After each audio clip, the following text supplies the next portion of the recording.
દરેક વ્યક્તિના જીવનમાં સુખ અને દુઃખ આવે જ છે, પણ જ્યારે આપણા જીવનમાં દુઃખ આવે ને ત્યારે એ દુઃખ કે વિકટ પરિસ્થિતિ છે ને એને કઈ રીતે પાર કરવી, તો પહેલાં તો એ પરિસ્થિતિ છે એને ધીરજથી અને સમજથી પસાર કરવી.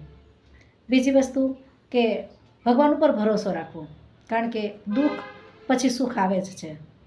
ત્રીજી વસ્તુ અને ખાસ અગત્યની કે પરિવારમાં એકતા રાખવી. કોઈ પણ વિકટ પરિસ્થિતિ હોય, જો આપણા પરિવારમાં એકતા હોય ને તો આપણે એ પરિસ્થિતિનો સરળતાથી સામનો કરી શકીએ છીએ. અને ચોથી વસ્તુ કે કોઈ પણ ખરાબ સમય હોય એ વીતી જાય એની રાહ જોવી.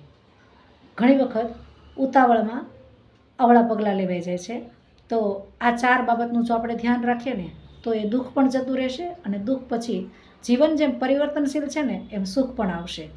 મિત્રો, તમને મારી વાત કેવી લાગી એ મને કમેન્ટ કરીને જરૂર જણાવજો અને મારા વિડીયોને લાઇક, શેર અને સબસ્ક્રાઈબ કરવાનું ભૂલતા નહીં.